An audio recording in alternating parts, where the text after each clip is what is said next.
folks. My brother from another. The doctor is in the house here to give you a checkup from the neck up.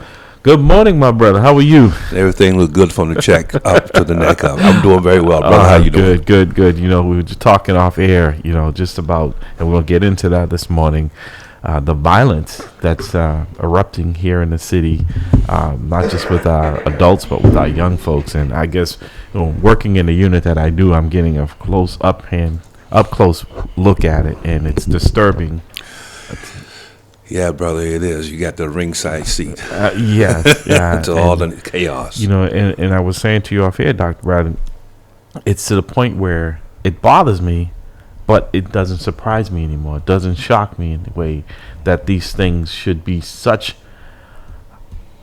prevalent. Unusual. Yeah, that they're unusual that you'd be like, oh my gosh. And I said to myself when we were speaking, what is happening to our community? Mm-hmm. See, that is the holistic issue. Yeah. The overall issue is that while we have these isolated pockets of issues in our school systems, what the ultimate, individual that's suffering from this or going to be impacted by this would be the overall community. Yes. And the students who are not getting the education. So in that situation, the whole disruption of education, the whole educational process stopped. People are like, wow, listen to you hear this?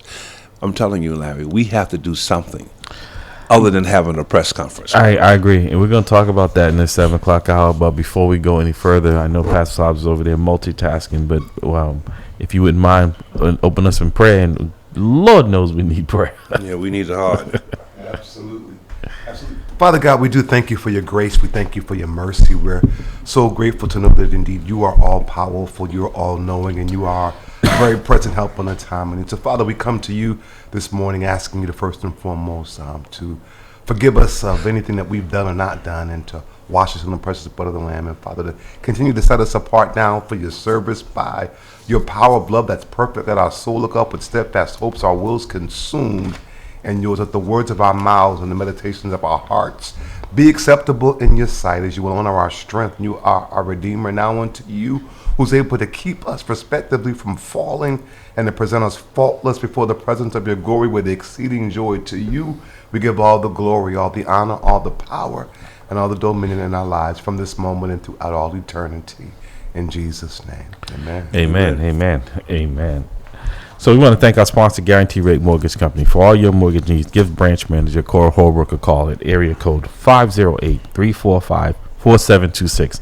Guaranteed Rate is located at 75 State Street in downtown Boston. Guaranteed Rate Mortgage Company, guaranteed to exceed your expectations.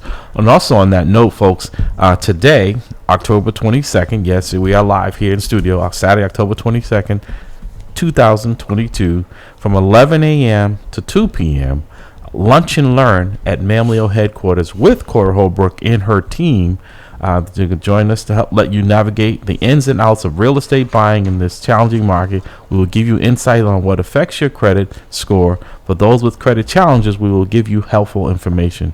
So please RSV at 508-345-4726 or 617-775-3074. Lunch will be served today. Like I said, it's at Mamleo headquarters located at 61 Columbia Road. That is today, Saturday, October 22nd, from 11 a.m. to 2 p.m. I will be present myself there. Like I said, folks, interest rates are up. Actually seeing a little dip in some places where some of the prices are coming down to reflect that additional cost, which is pushing some folks out of the market there. But like I said, that's going to be held today at Mamleo headquarters at 61 Columbia Road. So, folks, it is free to attend. Lunch is free. You don't get much. For free around here these days. We know that Dr. Bradley can vouch for when Cora brings in food, she takes care of you. Oh man, that's why I always exit prematurely. Right? Yeah, it's time to take a break. Yeah, I'm just sitting over here with dead air. Yeah, she can have my seat. Pull up. What's that song Grace Jones sister has? Pull up to the bumper. I'm telling you. I'm looking at this and I'm saying, first of all, economically, this is a beautiful time to actually do something like this. Yeah. And our folks got to understand economical conditions change. Right. And don't let themselves be used and manipulated because of the current economical conditions, because the whole world is feeling this.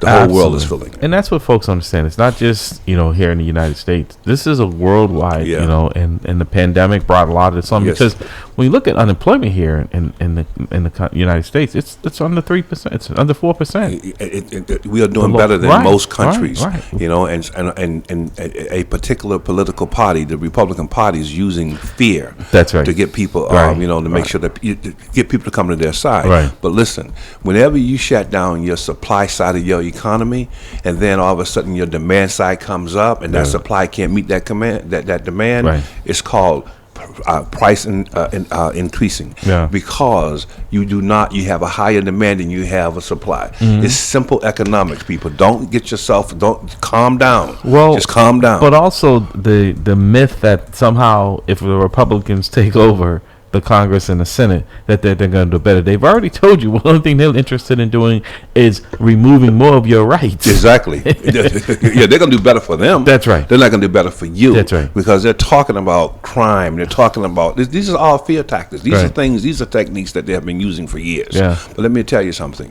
They're not giving you a plan. Right. They're talking about it. They're pointing it out. But they're not saying this is what we would do differently. No. You know what I mean? So people, wake up. Right. Wake up. Get out and vote and wake up. In fact, early voting starts today. Before we go any further, I want to say, good morning to Mr. and Mrs. Harry Scales.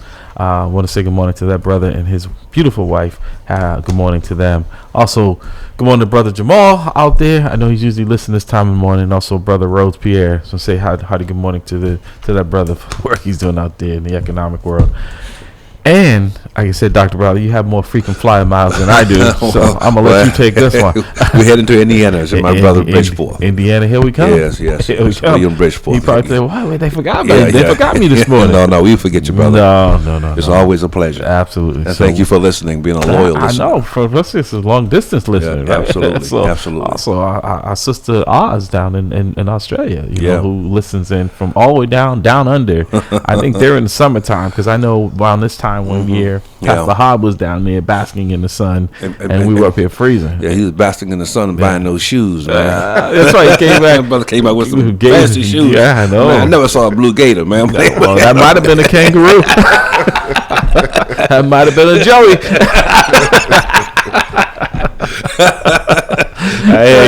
I hear you. So 617-282-0685 is the calling number here. 617-282-0685. So Dr. Brown, like I said, today starts early voting here in Massachusetts. Yes. And it started in some places outside of Massachusetts. But,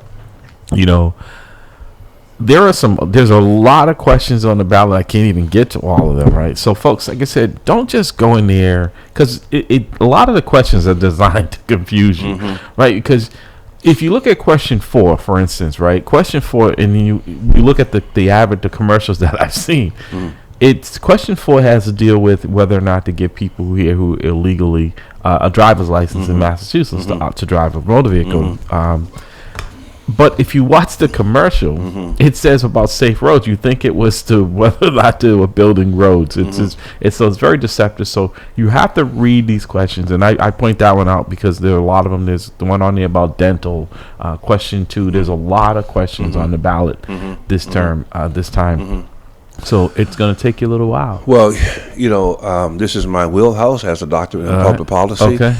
Help us out. My suggestion to my family is that you research the questions before you go in, and you have a clear understanding what does no mean and what does yes mean. Yeah. So that's what I would do. That's what I always do. And then you have to vote the way that you feel in your heart that you would go. I don't have a problem with the dental insurance companies paying more for my dental care. Yeah. All right. I just recently, I'll be very honest with you. I'm very out there with my situation. I just got implants. And they're not cheap. They're not cheap at all. Are you going through a change? No, I'm not. Come on, brother. I just got dental. Oh, implants. Okay, all right. I just want you to clear that up. I got dental implants.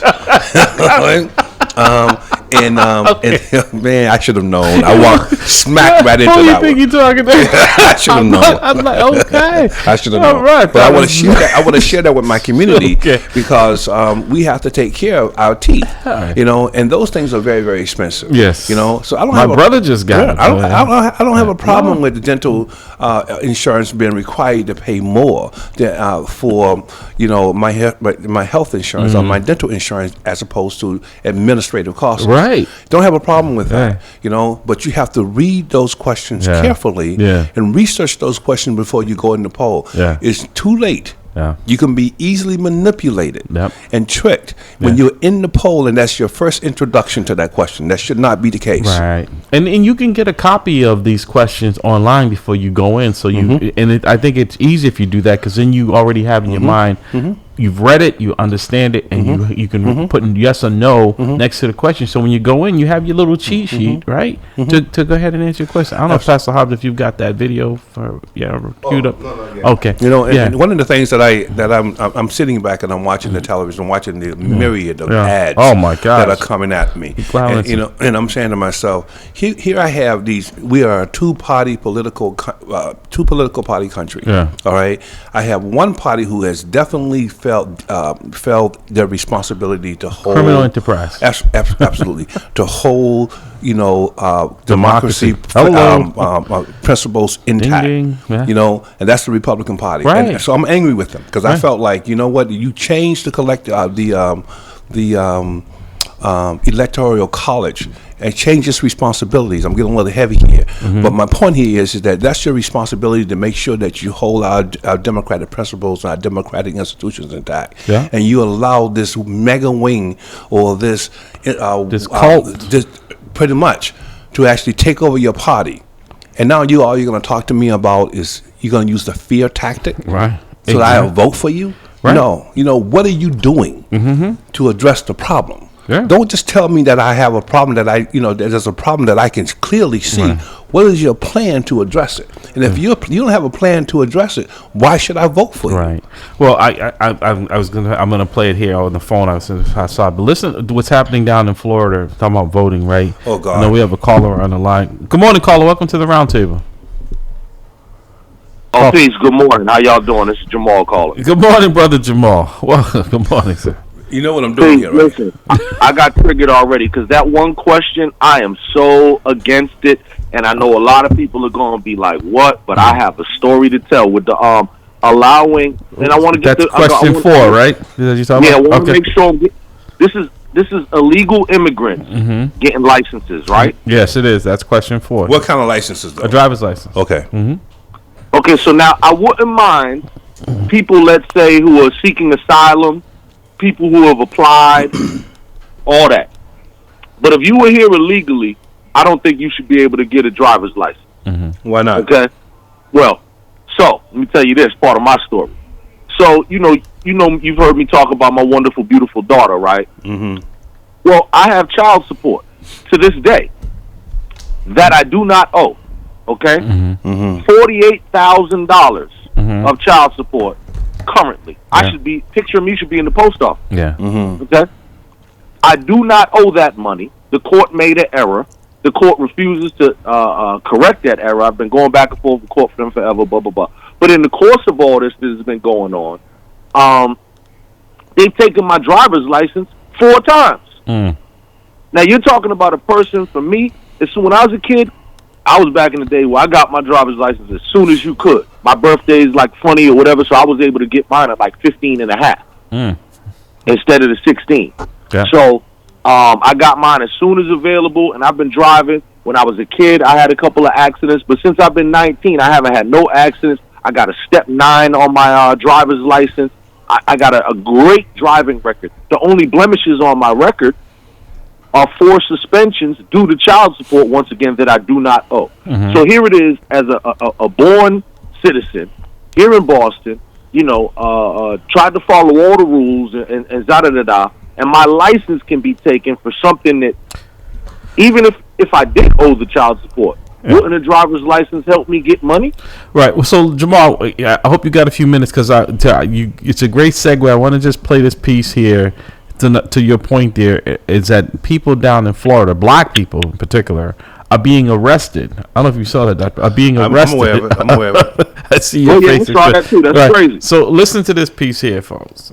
Let's see if we can get, if I can get it to go.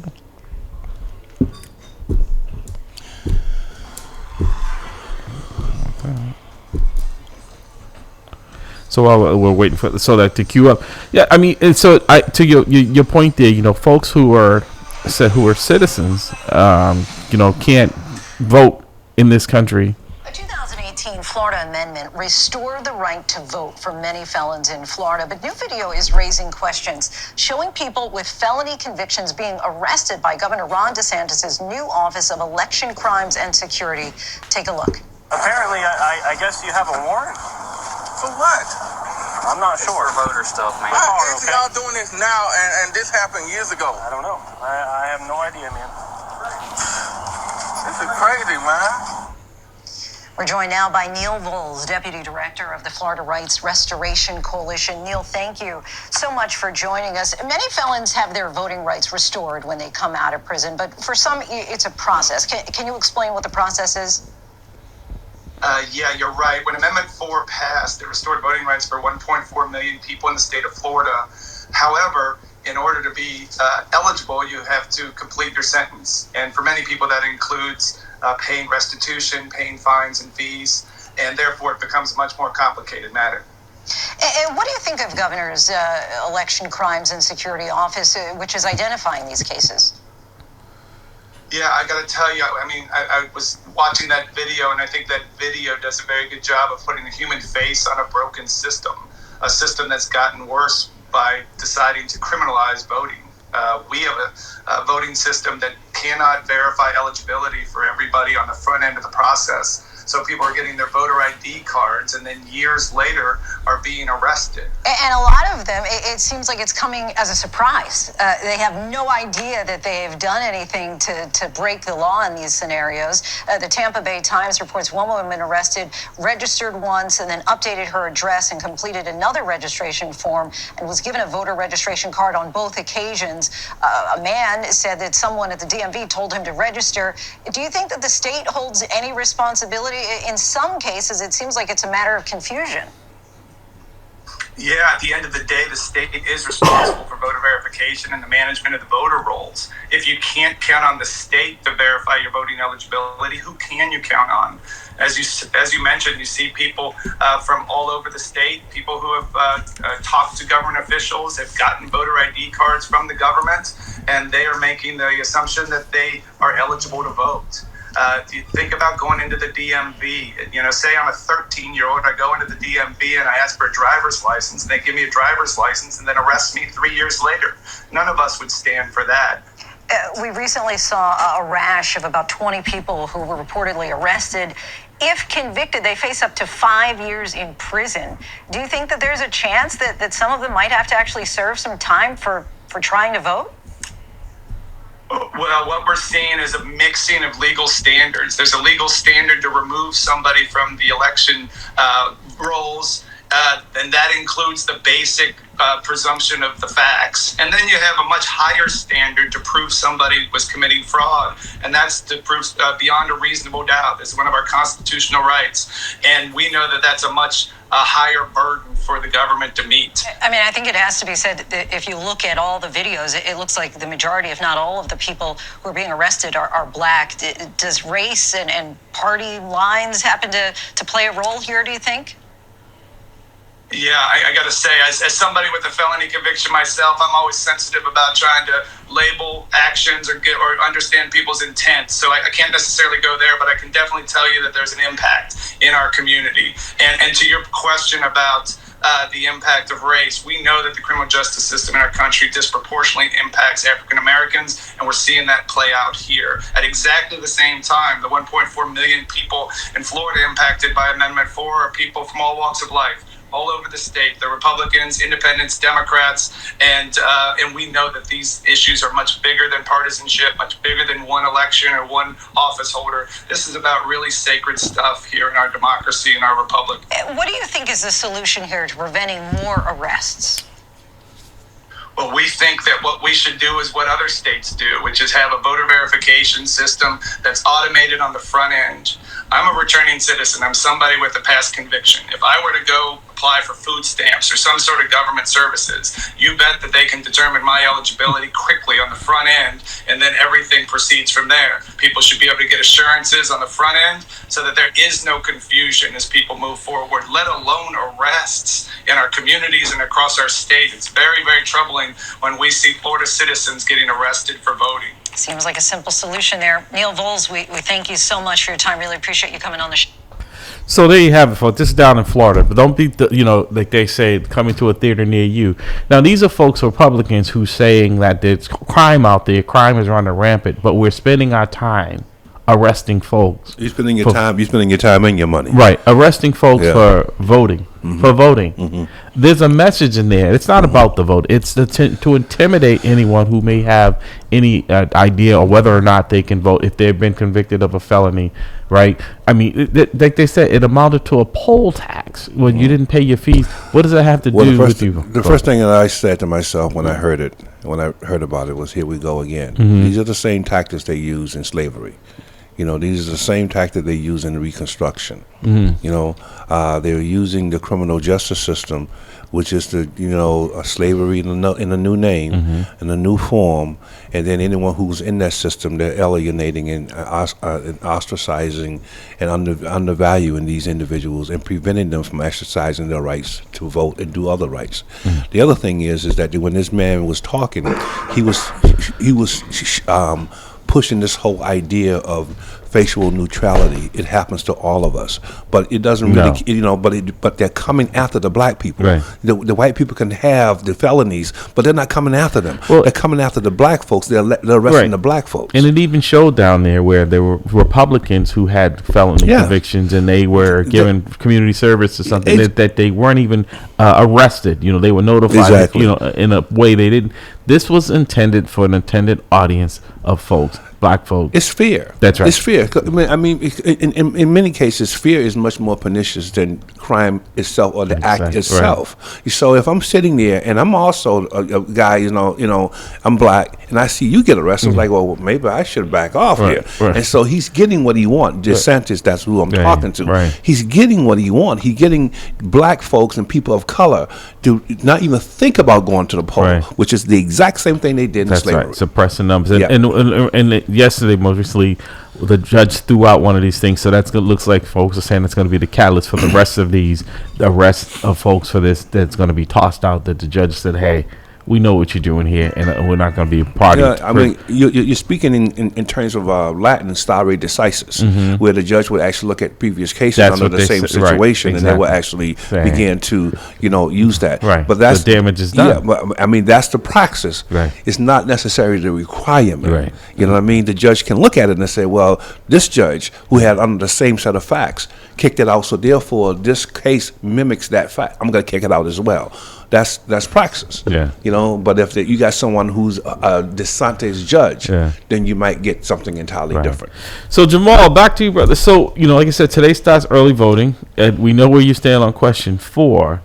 But also, we don't live in a conservative state, but folks don't realize that what happens here doesn't just stay here. What happens in Georgia and Pennsylvania and some of these other conservative states that shifts the balance of power in the Congress is going to impact here. Because folks, like Trump has told them, hey, don't hide behind the wall and say it out in public what you're going to do, and it will be embraced even more.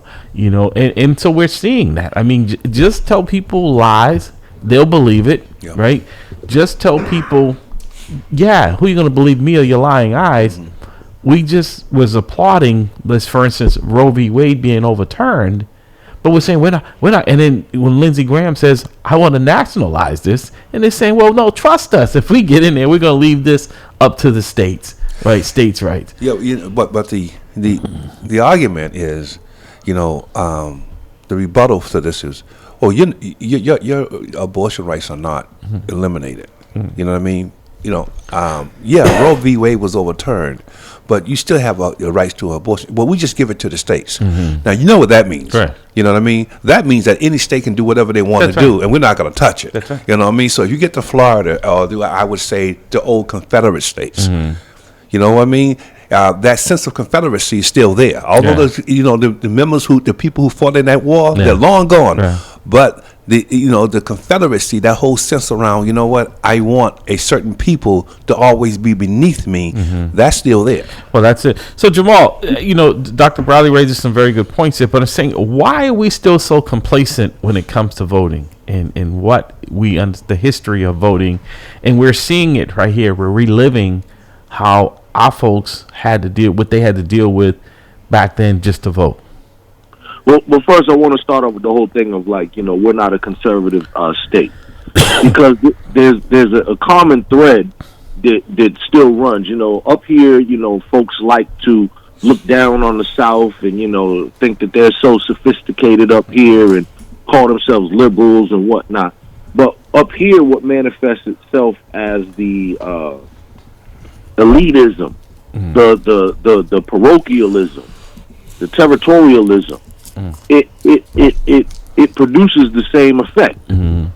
Okay, so the segregation is the same. If you look, here we have Baker. Baker's a nice guy by all accounts, Republican. He's not a raving lunatic Republican, but he still has no black people in his cabinet. Same result. See, so at the same time, it's just what they say. It's a different type of thing. If y'all know the thing about pimps. You can have the sweet Mac. Hey, baby girl, you look so good today. Come on, girl, you get out there. Come on, we need to do our thing.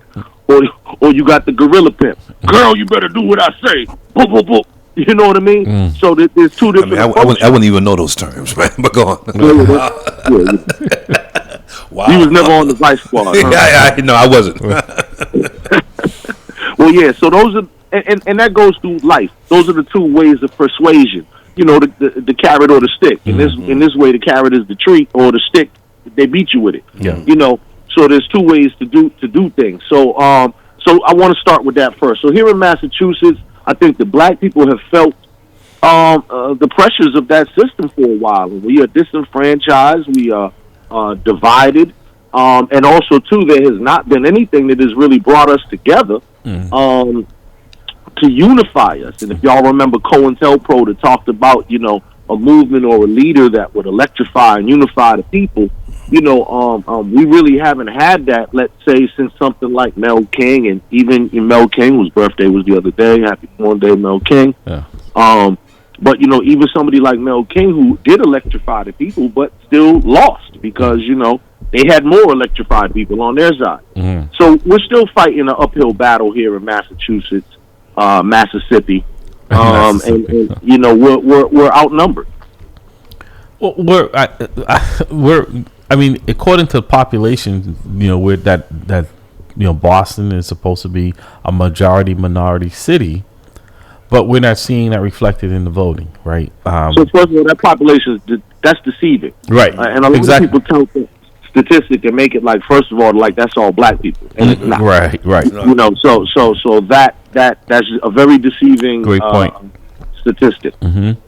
So like I said, early voting starts today, goes until November 4th. I don't even understand why Jeff Deal is running, because I wouldn't vote for anybody that has a Trump endorsement. I wouldn't vote for anyone that is Trump alike. You'd have to be especially someone that looks like me, and even somebody that doesn't look like me, someone that has any, in my opinion, integrity about democracy. And these are the hypocrisy, Dr. Bradley and Jamal, is that these are the same folks who claim that states' right and that the government should be out of your business, and yet this is a government takeover. This is how more intrusive a government can be when they're in your bedroom. Hello. Come on, you know what I mean? Hello. But in my opinion, for me in my house, anybody who says that the last election was rigged anyone who actually who has an R next to their name, anyone who actually saying that what I saw on September on January the 6th was my imagination, Was a visit. was just anyone who actually subscribe to that school of thought will not get my vote. Right. I'm gonna make it very clear, and I tell you something, and I would use this platform to suggest to Black America, Brown America, Latino, Hispanic, whatever the case may be, as a person of color, Yeah. you should be doing this exact same thing. You should understand that the Republican Party does not represent you. Right. If you're not white and old, they don't represent you. Right. It's just that simple. But to the point, Jamal, the reality is that a lot of these folks are going to be elected secretaries of states, right? Those are the folks who are in charge of the vote and how the voting is tabulated, right? Also, governors, senators, Congress. That is the flavor now, is that you have to be that radical in the Republican Party to be elected. And the other thing I want to say, that I'm sorry, I'm over 60, so I won't stay long. But listen, these things around these polls, I'm wondering who are they polling? You know what I mean? No one calls me. Yeah. And people that, you know what I mean? But who are they? I hear all the time on television, on various radio, radio and television news outlet. The Republicans are doing this, the Republicans. This, by no means, is a typical midterm election. Because of Roe. Right. It's not typical. Well, that's true. We saw in Kansas, Yeah. but to that particular question. So people saying, well, okay, that will just become a ballot question at some point, right? And they'll keep on voting in Republicans with that thought process, right? Because when you look at what these folks are doing around the country, they can't do it without the support of voters. And so there are a lot of people who are saying, we want to go in this direction. That's a skip. If you just take the Steve Bannons and the Trumps and them, that's a small pocket of people. But the millions of voters who support that ideology, that's where the trouble. And the sad part is, there are probably just as many of us who sit out, who sit out the election, that could counter some of this. Right? I agree with you. I do agree with you. I agree with the fact that you have millions of voters who are afraid because of the demographic shift in America. They're actually afraid that what they were able to do throughout the history of the country now could be returned back onto them. Yeah. And so they're actually accepting, these loonies.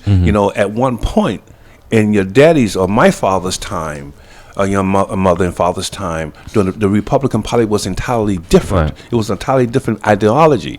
But today, they don't really care about morality. All they care about is power. Right. I don't care about what Herschel Walker is talking about. I don't care about the antics of They the say it shenanigans. right out front. That's what I'm saying. They say it in the open. But they also said that if their candidate wins, the election is legit. If their candidate doesn't win, then it's a rigged election. So but if they can, let's say their candidate win.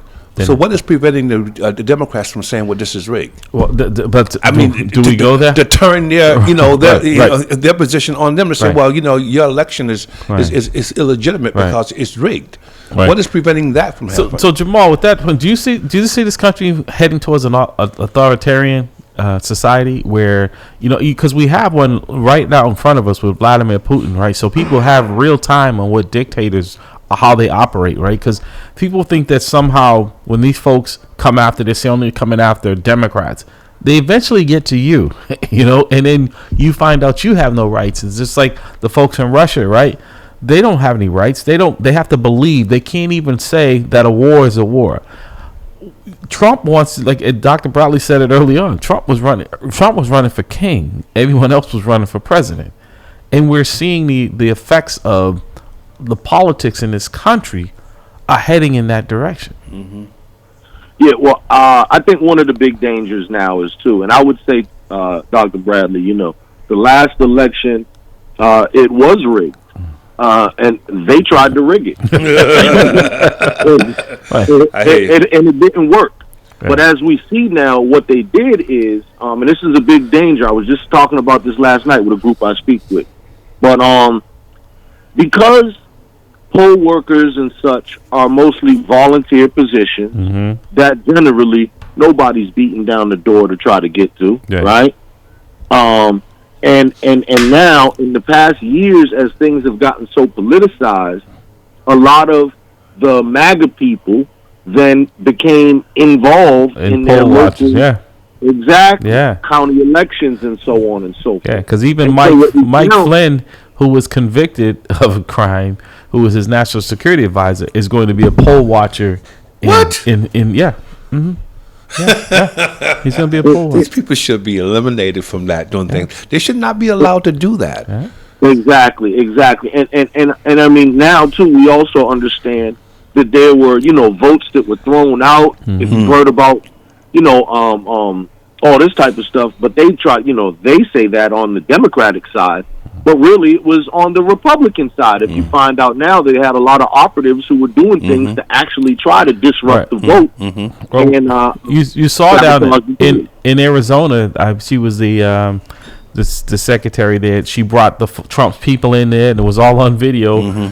Showing them the machines and having access to it, which they should not have had. Yeah, but my question becomes, what happens to her? I know she's being criminally investigated right now, so that is out there. Okay. But I mean, like I said, the scary part is that what we're not doing, we're not paying attention. And also, too, not to mention the direct sabotage attempts like that, but also, too, just the behind the scenes stuff, like old, Judge Clarence's wife was doing. Yeah. To try to influence people. So even if the vote come through or whatever, hey, you don't have to validate this, or you could overturn that, or whatever. So there was a push on multiple levels, both on the side. They were conducting both psychological warfare and ground warfare. And to that point, Jamal, you just brought up a very interesting point, is that the courts, right? So what Mitch McConnell did when he was, Senate president, was he pushed all of these Federalist judges through there, and Cannon, the one down there, who basically was acting as Trump's legal advisor, and finally some adult judges, but there aren't many of them, and because of the new ones coming in and the terms that they have, they've got years of time that they can sit in these places. We've got a lot of those judges like her, and that's what, if the Republicans get back in, that will be their mandate, is trying to push these judges through to get them on the courts, right? We're in trouble, because that's where people go for resolution, even when things get crazy. And when you have a judge in this canon, for instance, in this Trump thing, where clearly every other judge who was independent looked at it and said, no, this is wrong, this is wrong, this is wrong. She was acting, like I said, more like his counsel, because she was appointed by him. And that's what they're looking for, judges who don't look at the law, but their party and their ideology and the way that they think legal. I know Pastor Hobbs had something he wanted to make. Just a couple comments. Pastor Walker says, Brother Jamal left out the third category of pimp, known as the simp. It is defined as the half-a pimped.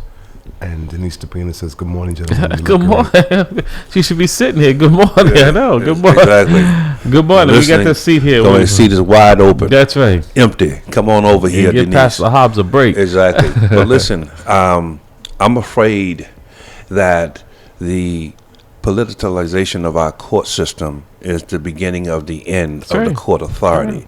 That's one of the tactics you use to destroy democracy. That's right. Especially when you have a democracy that's divided up into three equal branches. Yeah. You use the court system to destroy it, because the court system is the arbitrator. The court system is the system that put in place to keep the other two branches honest and fair. Right. So if you started to destroy that by implanting judges that are partisan to one particular side of the political aisle, you start to tear down the faith in their decisions. Well, that's why I was saying. That's how you destroy it. Russia is a perfect example on view right now, right? Where the judges there are just symbolic, right? They dare not overrule or go against anything that Putin says. They're just there, so it looks like you have a democracy, right? But they know they're not independent. They're arresting people, and they already know who's going to be sentenced, right? If you just say something against the government. I mean, that's the fear around autocracy, though. Right. Autocracy in today's world, the way that it's flavored, it when you look at it, it has the appearance of democracy.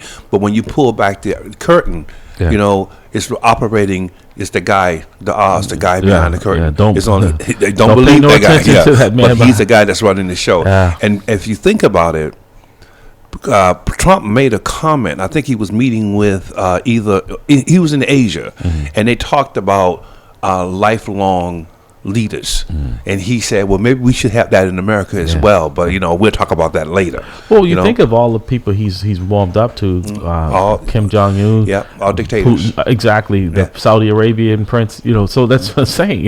Like I said, he's not trying to hide it. No, he's not trying to hide it. And and because of democracy, and this is Dr. Bradley speaking, because democracy yields a black president, most people in the controlling group don't even care about the principles of democracy now, because in their opinion, democracy has failed them. It yields a black president. Now they're looking, how do we not allow that to happen again?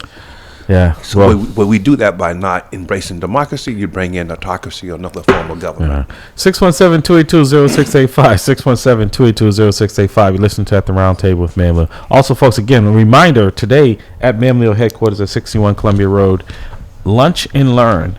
It's going to join us to let us help you navigate the ins and outs of real estate buying in this challenging market.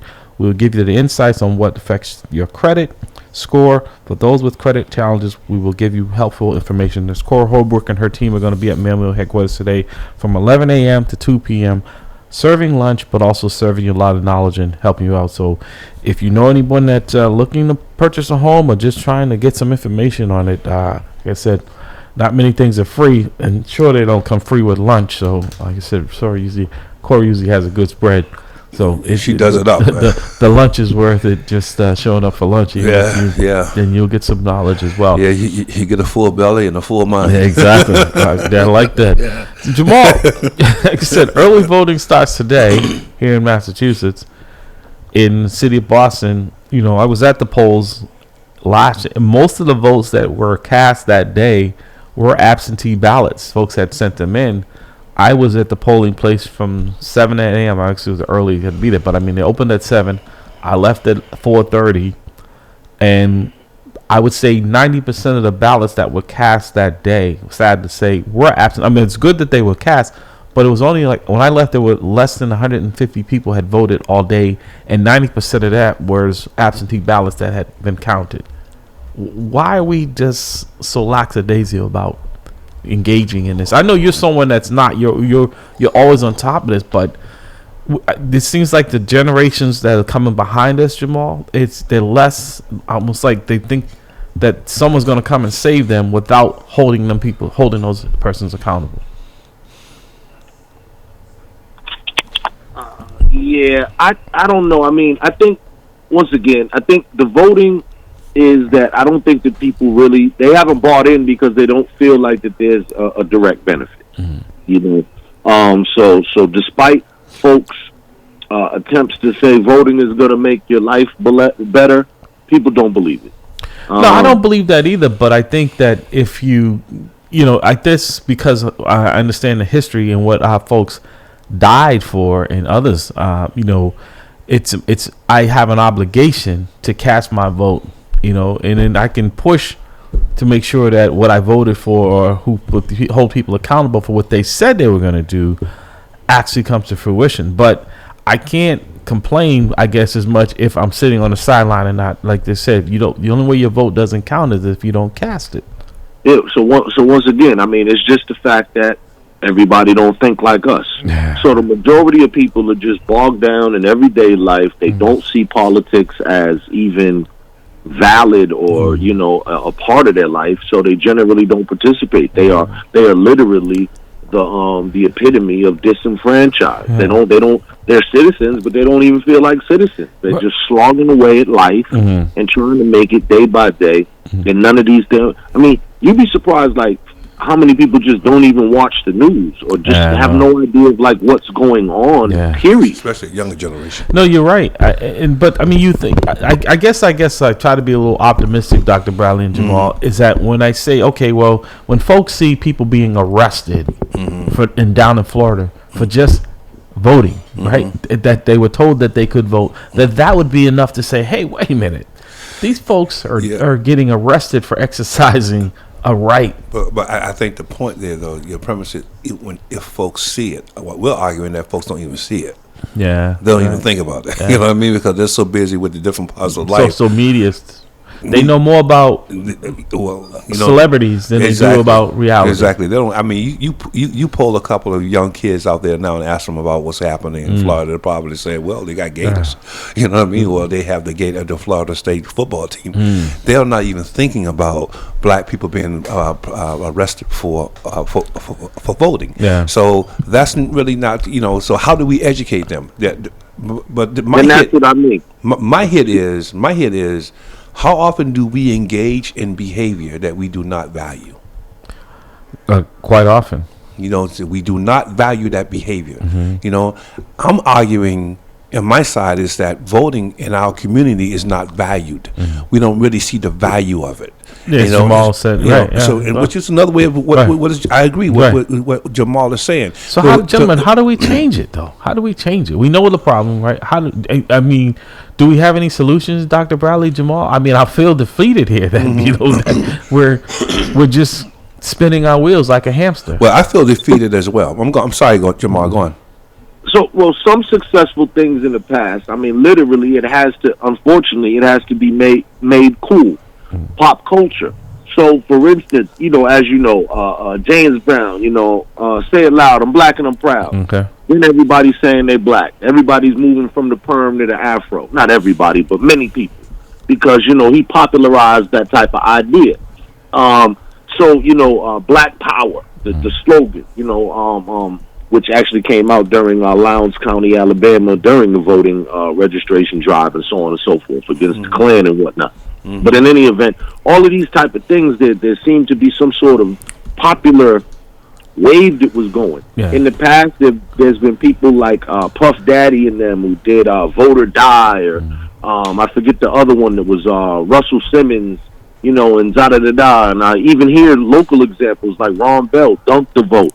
But it seems as though there needs to be some sort of mass movement that does that, but it has to be cool and hip if it's going to work. But also, Dr. Bradley and Jamal, do you think that we've become it's not so much in our face as it was back then, right, for folks, right, to galvanize together, right, because you saw the fountains that said whites only, it was the segregation was so in your face that folks had no choice but to rally together. But now we feel like it doesn't affect me. It's not my problem. Well, I feel that there has been an amalgamation of our cultures, in my opinion. Explain that a little bit more. What I mean by, and when I was a kid, a lot of the stuff that Jamal is talking about was inculcated into our music. It was implanted, incorporated into the music. Right, but not now, to cut you off, but that's what I'm saying. But so wasn't the white only fountains and the segregation. It was right? So as I was coming up as a young man, as a young boy, I knew that because James Brown was singing about it. I knew that because the Temptations was singing about it.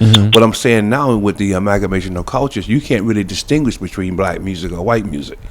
You know what I mean? You don't really. I mean, I have heard some music like who's singing that, and then when you can, it's always degrading our people. Well, you're right, because I see young people calling each other the N-word more than exactly. So the people who are controlling the money are only funding those individuals who are actually willing to make what we call black music in such a way that is degrading and negative about our people. All right, man. I'm just gonna pack up and go home because I feel defeated here this morning. I am trying to. That's a perfect example. So remember, look, the slang of the day. So back then, because it was hip, everybody was saying, "Hey, soul brother," right? Right. Or "Hey, brother." Now it's the N-word. Right. And just like that, got like that, it could also get reversed, but it would take somebody who was, super cool. It's like, that moment in the Wiz when they get to Oz and Richard Pryor, it's like red is dead. Now green is mean. So we have to get people to switch from what they were just so accustomed to, put that down and go to something totally new. It's very difficult to do. Pastor Hobbs can relate to it. It would be almost like a religious conversion or like being born again. These people have to totally turn away from what they're used to, or like people who make a big health change in their life. And all of a sudden, like just by sheer will and determination, lose 200 pounds. It's like that to exercise this type of stuff. from your brain and basically get right. But it's those things happen so infrequently. That's what I'm saying, Jamal, is that we're seeing more of the opposite, right? And to your point, right, where churches were a refuge to get that type of information back in the past, and now you drive by most churches, unless they're these mega churches, there's no one there. You know, it's empty. Yeah. You know, so how do we make that conversion with folks? And a lot of them don't want to hear it. Like someone like yourself, who's very intelligent, who's very well spoken, who's out there in the community. And I know from the time I've known you, you've always been trying to inform the community through your newspaper there, the Blackstonian, just your advocacy out in the community. But when we have these things to inform people, like today, Ma'am Leo's offering information, right?